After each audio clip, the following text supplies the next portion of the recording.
Y'all doing all right? Pastor Jason Meachum here. I'm excited to be here. I'm the new elected pastor of Starlight Missionary Baptist Church. My dad was the second pastor of the church, so I'm now carrying on the torch, carrying on the legacy. So we're just doing it like that. Amen. Amen. So tell us about your transition. Oh, the transition. Okay, in 2012, I started New Birth Tabernacle. And so God has been leading me to try, to do something totally different out of my comfort zone. I tell my church all the time, like, I never wanted to leave. Like, I never wanted to leave my dad's covering. I never wanted to leave the church because, everything was stable. Bills are paid. Stuff is stable. They got their own building.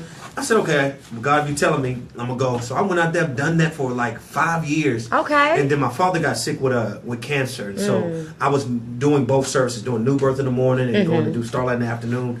But some kind of way, God saw fit to change directions, sent my father on.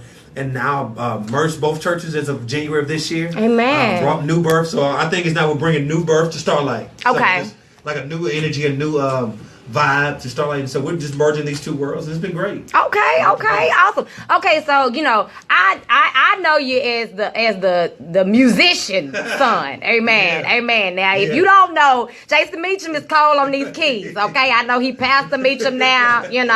Now I don't know. Do you play? Like, what you doing with that? Like, what's going on? Have you just left music alone because you're pastoring? Is that how it works? Yeah, I've left music alone.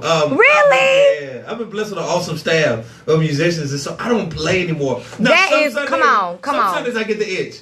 I know. Some Sundays I get the itch and I'll go to the organ, but most of the time I don't even play. Wow. Come on, man. Yeah. We can't let the gifting just lay it. Come on now. Pick it on up. But it's all right. Gotta revisit that somewhere down the line. It's all good. Exactly. Okay, so you have ministry going on. You're a new pastor.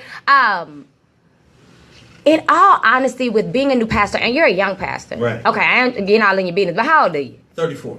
Okay, so you're a pretty young pastor. Right, yeah. How does that work? Especially going into a church, for a lot of the young pastors that are out there and they're what is going on, Bishop? Transitioning into a church that has seasoned saints. Right. You get what I'm saying? And they have a certain standard that they expect church to be, or they have a certain way that they want church to feel. How do you handle that? I've handled it by just being me. Okay. The blessing part about where I came from in Starlight, it's a blessing and a curse, to be honest with you. Okay. Because I started there. My dad got the church in 83. I was born in 82. Okay. And so all I've known for the last 34 years is Starlight Missionary Baptist Church. Yes.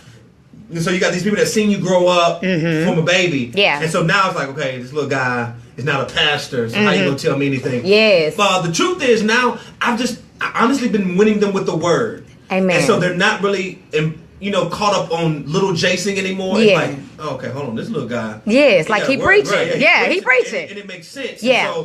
And the thing I've learned, I've married both of the worlds, which means, and this, just be honest, everybody don't think you can do this. I think you can. Okay. I don't leave nobody out. So I have a lot of senior saints, so I'm going to pull the old songs. Yes. I'm going to sing the old hymns. I'm going to have a traditional. We still do devotion. Come on now. And so it's a lot of things that marry the two words. Now, devotion, praise and worship, song selections, and so we don't just get stuck in this one group or this one one vein. And so that's what helps it. My senior saints are still coming faithfully. Yes, my church still that's awesome. Of my senior members, and we still have these new radical millennials that come there too. And so the merging of the both worlds is just keeping my roots. And I've just been true to Jason. I still wear suits. All right. You know what I'm saying? I told you he got the real bishop on. Look at him. Look at him. You got the real bishop on right there. Came in here.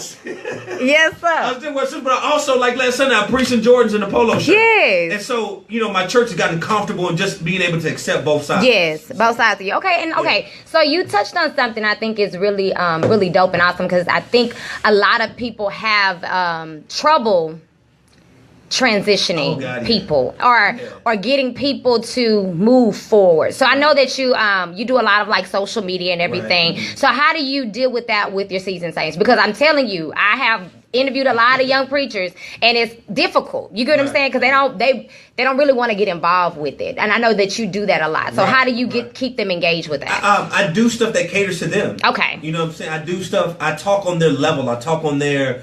I find when I'm preaching, when I'm making my sermons, a lot of times we pull what we've experienced and not what they're used to. Yeah. And so, one Sunday I just, honestly, I talked about why we dress up for church. You better. I know. I had my daddy on. He talked about that. He went in. You know what I'm saying? And like, people didn't know it. So all you these young cats, and this thinking is these Jordans and shirts. I want to dress casual. No, it was a privilege to put on dress. Thank you. You couldn't show the man that you had other clothes besides the stuff that you wore through the week, the overalls. Yes. So Sunday was a privilege to get suited and booted and get clean. And so I guess the truth for me is I'm comfortable being Jason now. That's what's up. I'm not trying to fit into the mold of what the millennial pastor is and what society says it needs to be. No, we have church, and I still believe in real live hand clapping, foot stomping, kind of church. And that's what's been working for us. And so our senior says, you know what, Pastor, you preach in such a way that I can live. I have a lady by the name of Sister Mary Peavy. She's 84 years old. She comes to me every Sunday. She said, Pastor, if you're preaching like this at 34, what are you going to preach when you get to 60? I know that's right. Because she's being blessed. And so I try to just transcend all generations. I'm trying to leave nobody out. That's what's up. I can appreciate that. Look at you giving shout outs. What's going on, brothers? He over there handling it. He's handling it. He got it going on. Okay, so now we're gonna talk. World issue. I would say. I went to host an event on last night, and one of the gentlemen speaking, he was talking about, I guess, talking about God, but not saying the name Jesus. And I pray that I understood him clearly, because I don't want to misquote anybody. I don't want to. But what are your thoughts on that? Because I know for me, I'm like, I'm not really interested in going into a space or if I have to do it and deny Jesus, what's the point? Right.